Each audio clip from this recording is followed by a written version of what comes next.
Après vous avoir présenté le sujet, l'organisation, la première journée, nous voilà rendus à la deuxième journée.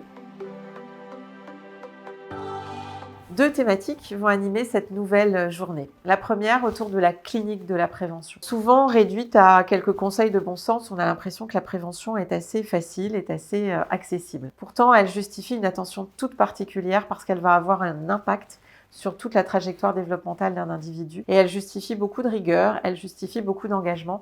Et c'est sur ce premier sujet que nous allons commencer notre journée. La deuxième thématique va nous permettre de remettre l'enfant au cœur d'un écosystème. Aujourd'hui, on connaît plus la dimension d'épigénétique, on connaît plus la dimension de santé environnementale, on a bien conscience qu'on a besoin de construire une chaîne de sécurité autour de l'enfant et de sa famille. On va donc pouvoir aborder toutes ces questions avec nos différents invités et réfléchir à un fonctionnement plus collaboratif autour de ces politiques publiques de prévention.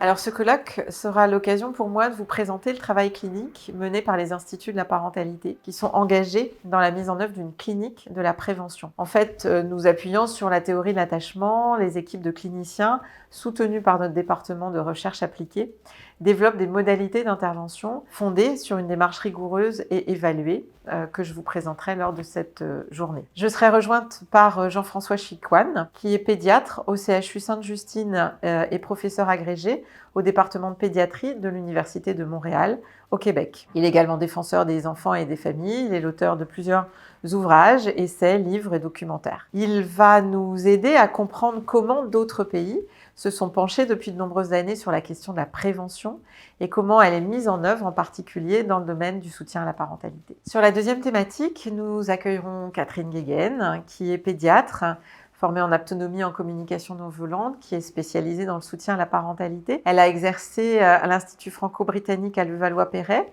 où elle a mené une consultation de soutien à la parentalité. Et aujourd'hui, elle dirige un diplôme universitaire à la Sorbonne d'accompagnement de la parentalité. Elle nous aidera à comprendre la place des acteurs du soin et du prendre soin dans la prévention et dans le soutien à la parentalité. Nous accueillerons avec plaisir Charles Inglès, qui est psychologue clinicien et actuellement responsable du service développement territorial à la CAF des Pyrénées-Orientales.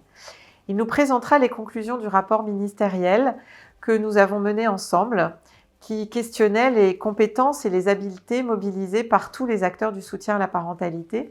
Ce travail a été remis à la DGCS en avril 2023. Frédéric Bizard et Christelle Galvez concluront notre journée. Alors Frédéric Bizard est économiste, spécialisé des questions de protection sociale et de santé.